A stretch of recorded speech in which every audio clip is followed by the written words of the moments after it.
আর আজকের এই খবরে তুফান আছে, তুফান ঠিক ঘোষণা দিয়েছে, পাশাপাশি যে টিম নামিয়েছে বড় কিছু ঘটানোর জন্য এক বিশাল প্রস্তুতি। এবার থলের বিড়াল বের হয়ে আসছে।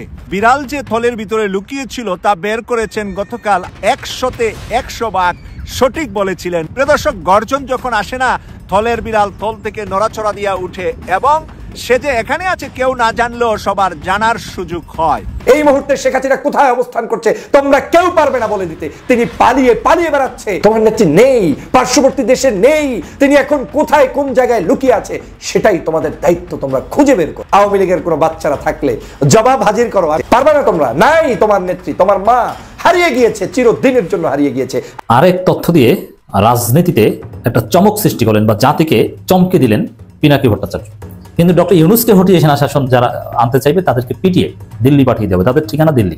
আলোচনার বিষয় হচ্ছে 48 ঘন্টায় জাতিকে যুদ্ধের হাত থেকে বাঁচালো সেনাবাহিনী। জাতি ভয়াবহ বিপদ থেকে রক্ষা পেয়েছে। এই রক্ষার অন্তরালে যে ঘটনাগুলো ঘটেছে, সেনাপ্রধান ওকরুজ্জামানকে বিদায় নিতেই হবে, আর বিদায় নেওয়া ছাড়া উপায় নাই। আমার আপনার ট্যাক্সের টাকায় বেতন নিবে আর অন্য দেশের সুযোগ সুবিধার জন্য কাজ করবে, অন্য দেশের হয়ে কাজ করবে, সেটা তো হইতে পারে না। সেনাপ্রধান ওয়াকারুজ্জামান কি বিদায় নেওয়ার সময় এসেছে? সেনাপ্রধান ওয়াকারুজ্জামানের কি বিদায় নেওয়ার সময় এসেছে? নাকি বিদায় নিতে পারেন প্রেসিডেন্ট শাহাবুদ্দিন চুপ্পু? সেনাপ্রধান হচ্ছে হাসিনার আর একটা গোলাম কুকুর। এক কুকুরের বাচ্চা দিয়ে আর এক কুকুরকে স্বাধীন করা যাবে না। আমরা যখন কুকুরকে দেশ ছাড়া করেছি, কুকুরের বংশ সহ উৎখাত করে দেশ ছাড়া করব। কুত্তা দিয়ে যদি দেশ শাসন করার দুরভিসন্ধি করা হয়, সেনা প্রধানকে বলছি আমরা লক্ষ লক্ষ আবু সাঈদ বুক পেতে দিয়ে ক্যান্টনমেন্ট উড়িয়ে দেব। জিএম কাদের একটা মজার কথা বলেছেন, আওয়ামী লীগের চালক খারাপ হতে পারে কিন্তু গাড়ি তো খারাপ না। এটা আওয়ামী লীগ নিষিদ্ধ সম্পর্কে তিনি এই মন্তব্য করছেন। আসসালামু আলাইকুম প্রিয় দর্শক বন্ধুরা, নতুন একটা ভিডিওতে জানাচ্ছি আপনাদের স্বাগতম। এইমাত্র পাওয়া তাজা এবং গরম খবর। কেমন হতে চলেছে আজকের এই ভিডিওটি, কতটা গুরুত্বপূর্ণ, ভিডিওর অংশ বিশেষ এবং শিরোনাম দেখেই কিন্তু আপনারা ইতিমধ্যে বুঝেই গেছেন কেমন হবে আজকের এই ভিডিওটি। আশা রাখবো আপনাদের কাছে সম্পূর্ণ ভিডিওটি দেখে যাবেন, একটু স্কিপ না করে, তাহলে অনেক কিছু জানতে পারবেন এবং বুঝতে পারবেন। আমি আর বেশি কথা বাড়াবো না, সরাসরি আপনাদের বিস্তারিত ভিডিওতে নিয়ে যাবো। তার আগে আপনাদের কাছে ছোট একটা রিকোয়েস্ট থাকবে, যারা এরকম ভিডিও দেখতে পছন্দ করেন দ্রুত এই চ্যানেলটি সাবস্ক্রাইব করে পাশে থাকা বেল আইকনটি বাজিয়ে রাখবেন। ইতিমধ্যে যারা সাবস্ক্রাইব করে দিয়েছেন তাদের জানাচ্ছি অসংখ্য ধন্যবাদ। সম্মানিত দর্শক শ্রোতা, চলুন তাহলে এই ভিডিওতে একটু লাইক করে দিয়ে আমরা বিস্তারিত ভিডিওগুলো মোবাইলের স্ক্রিন থেকে ধারাবাহিকভাবে একের পর এক দেখে আসি।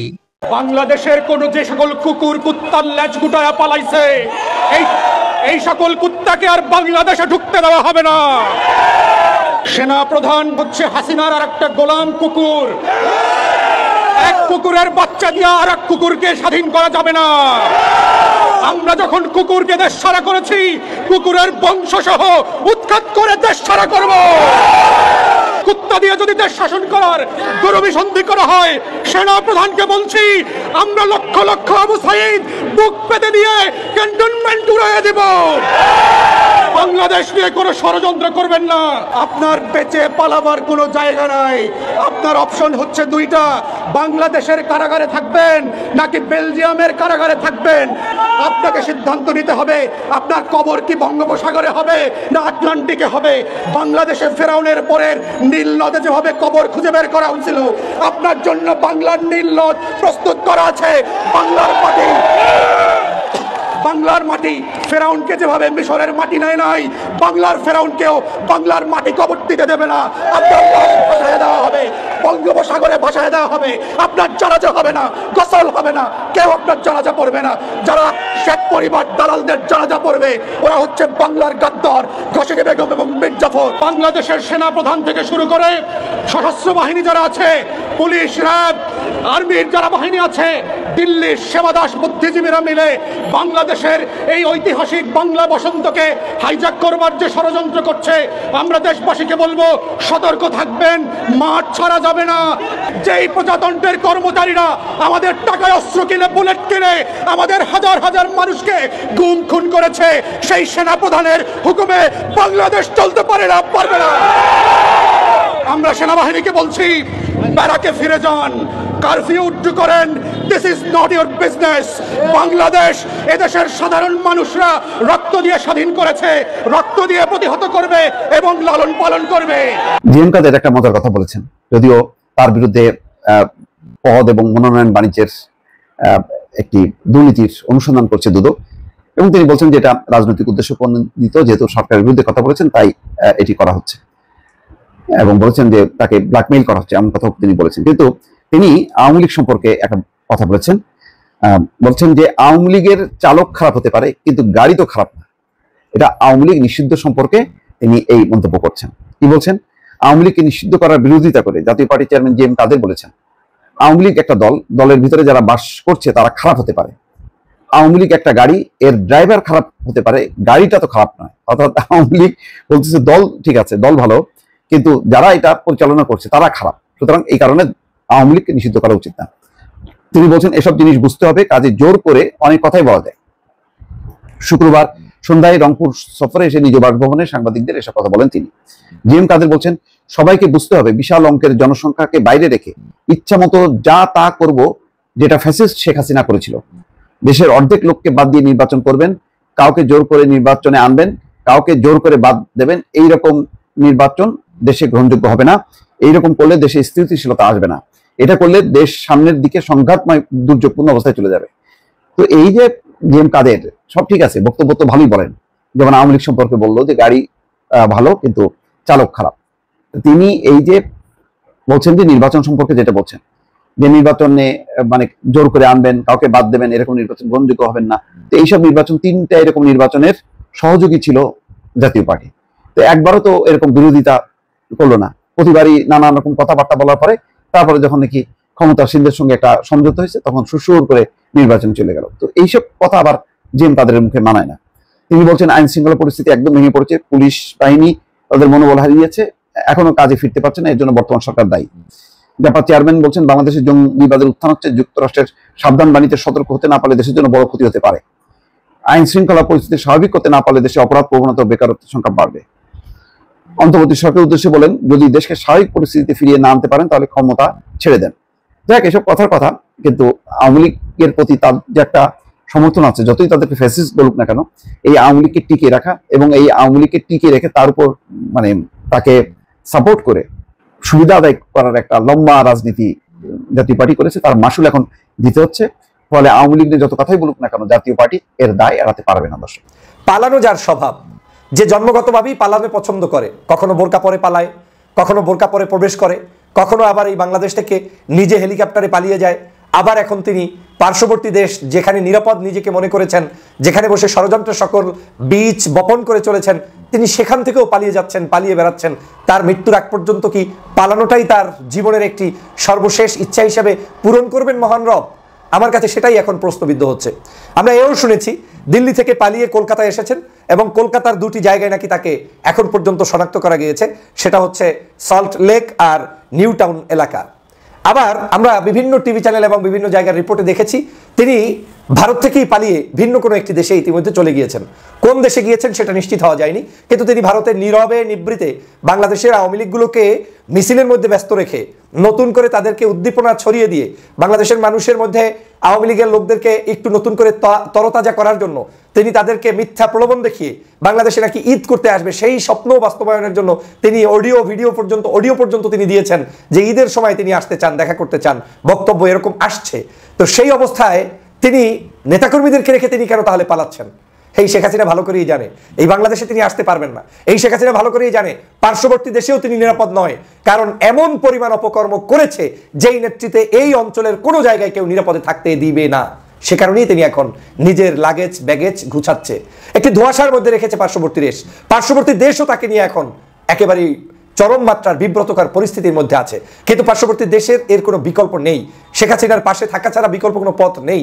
আমি ক্লিয়ার বলতে পারি, এই মহিলা আর কোনোদিন জাতির সামনে প্রকাশ্যে আসতে পারবে না, সেই সুযোগ তার নেই, আর আসবেনও না।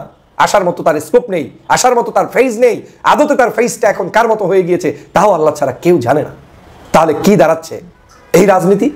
এই অন্যায় অত্যাচার জুলুম করে মানুষদেরকে 2000 মানুষ হত্যা করে এখান থেকে বিদায় নিয়ে তার জীবনের প্রাপ্তিটা কি?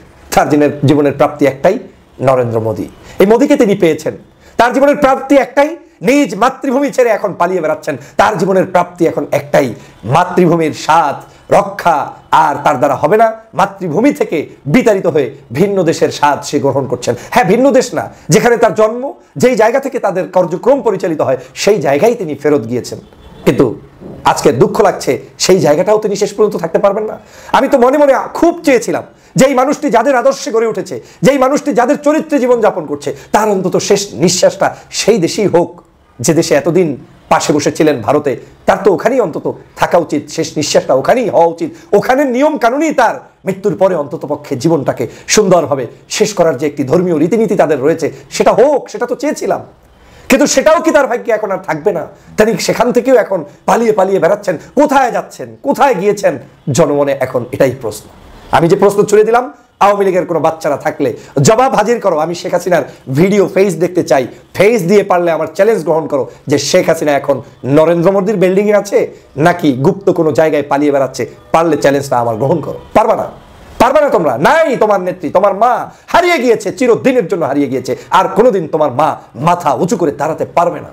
পারবে না তোমরা এখন শনাক্ত করতে এই মুহূর্তে শেখ হাসিনা কোথায় অবস্থান করছে। তোমরা কেউ পারবে না বলে দিতে। তিনি পালিয়ে পালিয়ে বেড়াচ্ছে, গ্রাম থেকে গঞ্জ, শহর থেকে গ্রাম, এখান থেকে সেখান, সেখান থেকে এখান, ভারত থেকে পার্শ্ববর্তী অন্য দেশ, এভাবে করেই তার জীবনটা এখন যাচ্ছে। তিনি পালানোর মধ্যেই আছেন, আর তোমরা আসছো বাংলাদেশ দখল করতে। সম্ভব নয়। তোমার নেত্রীকে পারলে খুঁজে বের করে আমার সামনে নিয়ে আসো। জীবনে রাজনীতি করবো না। তোমার নেত্রী আর কোনোদিন ফেস দেখাতে পারবে না। তোমার নেত্রী নেই, পার্শ্ববর্তী দেশে নেই। তিনি এখন কোথায়, কোন জায়গায় লুকিয়ে আছে, সেটাই তোমাদের দায়িত্ব। তোমরা খুঁজে বের করো। খুঁজে বের করতে পারবে? পারবে না, কারণ তোমাদেরকে ধোঁয়াশার মধ্যে রেখে তিনি কিন্তু চিরদিনের জন্য বিদায় নিয়ে চলে গিয়েছেন। এখন সেই পরপারটা কোথায় খুঁজে বের করতে হবে। কোথায় আছেন সেটাই এখন অনুসন্ধান করতে হবে। আশা করি বাংলাদেশের আওয়ামী লীগের উচ্ছিষ্টভোগী যারা রয়েছেন, আপনারা সেই কাজটি সম্পন্ন করবেন। বাংলাদেশের রাজনীতির চরম উদ্বেগ, উৎকণ্ঠা এবং উত্তেজনার মধ্যে আরেক তথ্য দিয়ে রাজনীতিতে একটা চমক সৃষ্টি করলেন বা জাতিকে চমকে দিলেন পিনাকি ভট্টাচার্য। এবং জনাব পিনাকি ভট্টাচার্য সর্বশেষ যে বার্তা দিয়েছেন জাতির উদ্দেশ্যে, এটা অত্যন্ত তাৎপর্যপূর্ণ। চারদিকে যখন উদ্বেগ, উৎকণ্ঠা, সেই প্রেক্ষিতে পিনাকি ভট্টাচার্যের বার্তা অত্যন্ত জরুরি। তখন আমাদের কাছে নানান মহল থেকে প্রশ্ন করা হচ্ছে, পৃথিবীর বিভিন্ন জায়গা থেকে জিজ্ঞেস করা হচ্ছে যে দেশের অবস্থা কি, দেশের অবস্থা কি হবে, ভয়ের কিছু নেই। পিনাকি ভট্টাচার্যের সর্বশেষ ক্লারিফিকেশন থেকে আমি আপনাদেরকে আশ্বস্ত করব। তার আগে আমি নিজের একটু টেক আপনাদেরকে বলতে চাই। দেখেন, এখন আপনারা ভয় পাচ্ছেন সেনা শাসনের কোনো সম্ভাবনা নেই। কেন নেই? এটা 70 কিংবা 80 দশক নয় যে মানুষ ঘুমিয়ে থাকে আর রাতের অন্ধকারে কয়েকটা ট্যাঙ্ক নিয়ে সরকার প্রধানকে গ্রেপ্তার করে রেডিও স্টেশন দখল করে সেনা শাসনের ঘোষণা দেওয়া হয়। সেই যুগ কিন্তু এখন নেই। এখন কোন যুগ? এখন হচ্ছে সারা রাত তরুণ প্রজন্ম জেগে থাকে। ক্যান্টনমেন্ট থেকে একটা ট্যাঙ্ক যদি ভুলেও বের হয়, লক্ষ লক্ষ তরুণ রাজপথে নেমে মুহূর্তের মধ্যেই সেই ট্যাঙ্কগুলো খেয়ে ফেলবে। এবং যারা সেনা অভ্যুত্থান ঘটাতে চাইবে তাদেরকে পিটিয়ে সাধারণ জনতা ভারতে পাঠিয়ে দেবে। কারণ ডক্টর ইউনূসের বিরুদ্ধে সেনা অভ্যুত্থান এটা কেউ সহ্য করবে না। দেখেন, হাসিনার বিরুদ্ধে সেনা অভ্যুত্থান হলে মানুষ ওয়েলকাম করতো, মানুষ হাফ ছেড়ে বাঁচত। এমনকি এক সময় স্লোগানও হতো, এই জুলাই আগস্টে স্লোগান হয়েছে, এই মুহূর্তে দরকার সেনাবাহিনী সরকার। তখন কিন্তু মানুষ সেনা শাসনকে ওয়েলকাম করার জন্য বসেছিল। কিন্তু ডক্টর ইউনূসকে হটিয়ে সেনা শাসন যারা আনতে চাইবে তাদেরকে পিটিয়ে দিল্লি পাঠিয়ে দেবে। তাদের ঠিকানা দিল্লি। মানুষ মনে করবে যে এটা ভারতের দালালির অংশ হিসেবে, আওয়ামী লীগকে রক্ষা করার অংশ হিসেবে এই সেনা অভ্যুত্থান। এই কারণে কিছুতেই এ ধরনের ঘটনা বাংলাদেশের জনগণ মানবে না, আর চাপিয়ে দেওয়া সম্ভব হবে না, এরকম কোনো সক্ষমতা নেই। এবার আসি, পিনাকি ভট্টাচার্য দুটো তথ্য দিয়েছে, শুনলে চমকে উঠবেন। আওয়ামী লীগের সব পরিকল্পনা, প্ল্যান শেখ হাসিনা ঘুম এক পিনাকি ভট্টাচার্য হারাম করে দিচ্ছে। ভারত আওয়ামী লীগকে চমকে দিচ্ছেন যে কি করছে, আর পিনাকি ভট্টাচার্য কিভাবে কি জানছেন, জাতিকে জানিয়ে দিচ্ছেন। আমাদের আবার বুলডোজার রেডি করতে হবে। ওই পিনাকি ভট্টাচার্যের আহ্বানের সমাধান যে এক একটা এলাকা ব্লক রেড দিয়ে আওয়ামী লীগের পান্ডাদেরকে উচিত শিক্ষা দিতে হবে। 2-4 জায়গা দিলে সারা বাংলাদেশের আওয়ামী লীগ পান্ডা সোজা হয়ে যাবে। আবার বুলডোজার রেডি করতে হবে। ধানমন্ডি 32 যে অভিযান চলেছিল ওইরকম অভিযানের জন্য রেডি থাকতে হবে। এটাই সমাধান। কারণ হাসিনা দিল্লি থেকে কলকাতা এসছে, অতএব আমাদেরকেও তো সেরকম ব্লক রেড দিতে হবে, ধরতে হবে আওয়ামী লীগকে। কিন্তু বিক্রি হয় নাই, বিক্রি হবে না, বিতর্কিত হয় নাই। এরকম এমন একটা গ্রুপ বাংলাদেশে রয়েছে যাদের যে শক্তি, তাদের সাথে কোনো বাহিনী পেরে উঠবে না। হাসিনার সে এস্টাবলিশমেন্ট ভেঙে যাওয়ার পর কেউ তাদের সাথে পারবে না। তারা হচ্ছে বাংলাদেশ ইসলামী ছাত্র শিবির। অতএব পিনাকি ভট্টাচার্য, ইলিয়াস, কনক সরোয়ার এরা আছেন। আর বাংলাদেশে সেনাবাহিনীর মতো সুশৃঙ্খল আরেক শক্তি আছে যারা অপরাজিত। হাসিনা যাদেরকে কিছু করতে পারেনি, ধ্বংস করতে পারেনি। হাসিনা শেষ পর্যন্ত যাদের কাছে পরাজিত হয়েছে, ভারত, চীন, রাশিয়া সবাই মিলে পরাজিত হয়েছে যাদের কাছে, সেই শক্তি ইসলামী ছাত্র শিবির আছে। অতএব টেনশনের কিছু। শেখ হাসিনার পতনের আগে তার উপরে মানুষের তীব্র অসন্তোষের কথা নাকি ভারত জানতো, কিন্তু তাদের নাকি কিছু করার ছিল না, কারণ শেখ হাসিনার উপরে তাদের তেমন কোনো প্রভাব আর ছিল না। এই কথা বলেছেন ভারতের পররাষ্ট্রমন্ত্রী জনাব জয়শঙ্কর।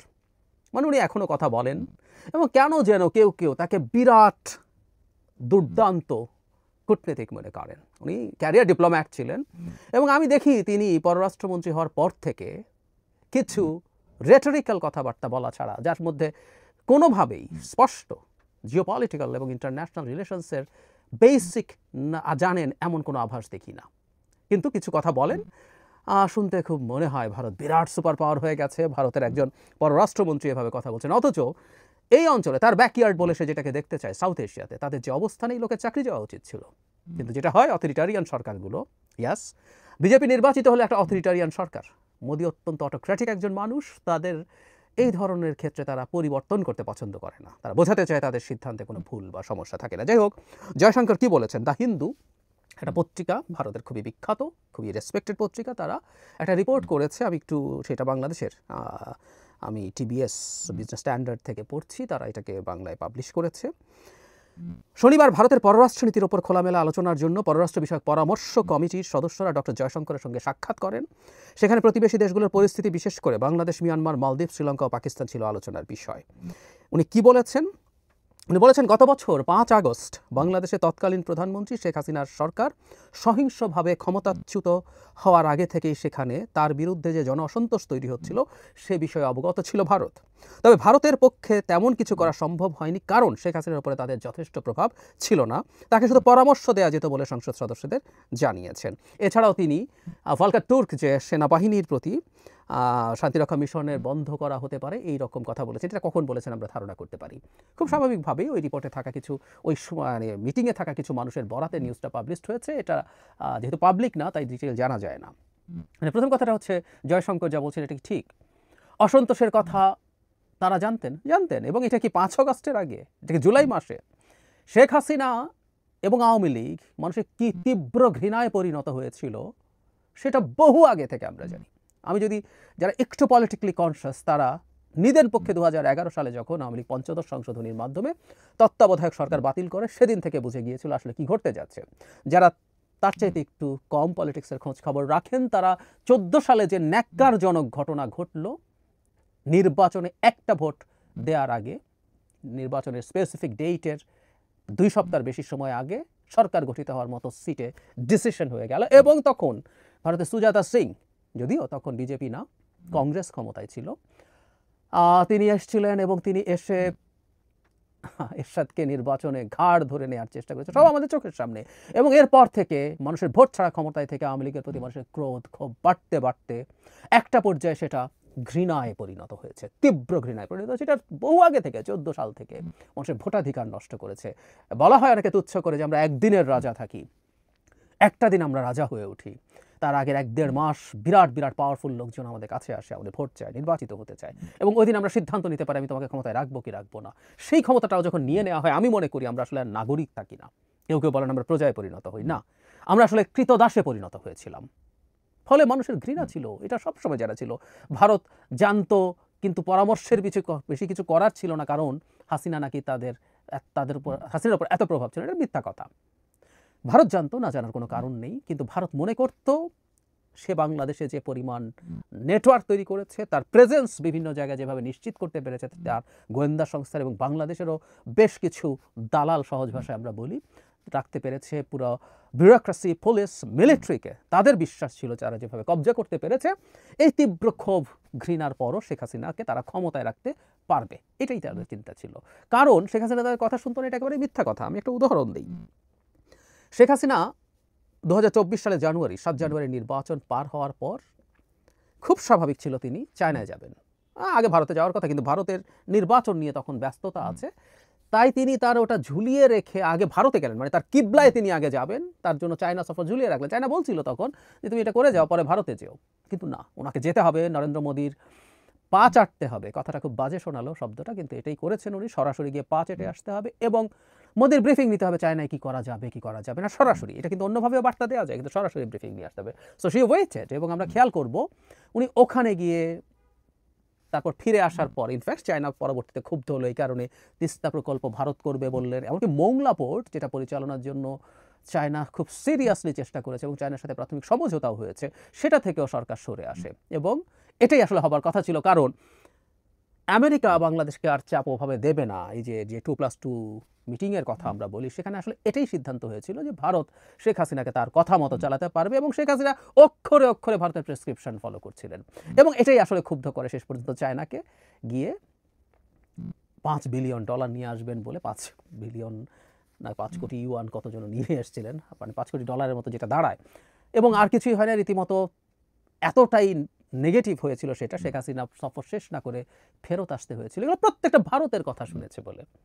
জয়শঙ্কর আসলে তার পিঠ বাঁচাচ্ছেন। ওই যে বলছিলাম যে এই লোকের তো চাকরি থাকার কথা ছিল না, যে সাউথ এশিয়াতে তার সময় কি বিভৎস পরিস্থিতি হয়েছে ভারতের। কারণ অক্ষরে অক্ষরে ভারতের কথা শুনেই শেখ হাসিনার পতন হয়েছে, অক্ষরে অক্ষরে এই জয়শঙ্কর নরেন্দ্র মোদীরা যা যা বলেছেন তা শুনেই এই পতন হয়েছে।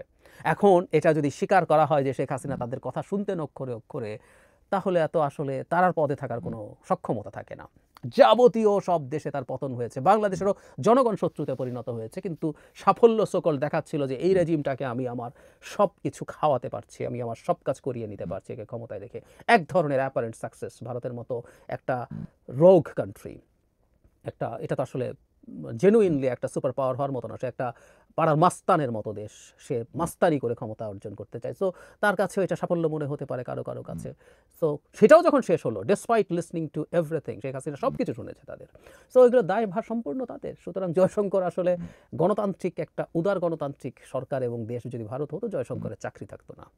আমিও মনে করি ভারতের এটা খুব দ্রুত রিয়ালাইজ করা উচিত যাতে এটা হয়, কিন্তু ভারত এটা করবে না। ওই যে বলেছিলাম 56 ইঞ্চি বুকের ছাতির জনাব মোদি, যিনি এটা বড়াই করেন, গ্রেট বিগ একজন পাওয়ার আছে, একজন বিরাট শক্তিশালী পুরুষ আছে যিনি সব সংকট থেকে দেশকে উদ্ধার করবেন, এই ইমেজটাকে সামনে রেখে যেহেতু তারা তাদের রাজনীতি করে, এটা একটা ফ্যাসিস্ট রাজনীতি তারা করে, তাদের এই রকম ভাবেই আসলে কোনো ব্যর্থতা স্বীকার করার সুযোগ নেই। এবং সেই একই কারণেই আমাদের দিক থেকেও সম্পর্ক খুব সহসা। বাংলাদেশের সাথে চায়না আর যে সম্পর্ক হচ্ছে সেটা নিয়েও তিনি কিছু কথাবার্তা বলেছেন। আমি এগুলো নিয়ে খুব দ্রুতই কথা বলবো, কারণ আমরা জানি আমাদের প্রধান উপদেষ্টা চায়নায় যাচ্ছেন এবং কেউ কেউ বলেন, এবং এটা সঠিকও, যে দেশের ভেতরে নানান অস্থিরতা তৈরির চেষ্টা হচ্ছে তার চায়না যাওয়া প্রিভেন্ট করার জন্য। লাভ নেই আসলে, চায়না যা প্রিভেন্ট করতে যাবে না, এবং চায়নার সাথে যা হতে যাচ্ছে সেটাও তাদের সেই দায়ভার নিতে হবে। এগুলো নিয়ে একটু বিস্তারিতভাবে কথা বলবো। বটম লাইন হচ্ছে তাদের এই পরিবর্তনগুলো হবে না, কিন্তু এটার কারণেই, তাদের এই অ্যাটিটিউডের কারণেই আমাদেরও সংকট আছে। ভারত তো সংকট হবেই, আমাদেরও সংকট আছে। এই ধরনের একটা সরকার আসলে যার অন্তত সাইজে বেশ বড়, অর্থনীতিতে বড়, মিলিটারি পাওয়ারে বড়, সে অন্তত রিজিয়নে একটা মেজর অস্থিরতা তৈরি করতে পারে, মেজর অস্থিরতার কারণ হতে পারে, সেটা ভারতের বর্তমান সরকার আমাদেরকে খুব ক্লিয়ারলি বুঝিয়ে দিচ্ছে। আমরা আমাদের জায়গা থেকে আমরা আমাদের অবস্থানটাকে ঠিক রেখে চলছি, কিন্তু কিছু ঝড়ঝাপটা আমাদের উপরে আসবে, আসার জন্য আমাদের প্রস্তুত থাকাই দরকার। প্রিয় দেশবাসী, শুরু থেকে শেষ পর্যন্ত যারা এই ভিডিওটি দেখেছেন সকলকে জানাই অসংখ্য অসংখ্য ধন্যবাদ। যারা এরকম নিউজ ভিডিও পেতে পছন্দ করেন তারা অবশ্যই এই চ্যানেলটি সাবস্ক্রাইব করে পাশে থাকা বেল আইকনটি বাজিয়ে দিবেন। যারা এখন এই ভিডিওটি শেয়ার করেননি, এই ভিডিওটি দ্রুত শেয়ার করে সকলকে দেখার সুযোগ করে দিন। আজকের মতন এই পর্যন্ত, দেখা হচ্ছে পরবর্তী কোনো ভিডিও নিয়ে ইনশাল্লাহ।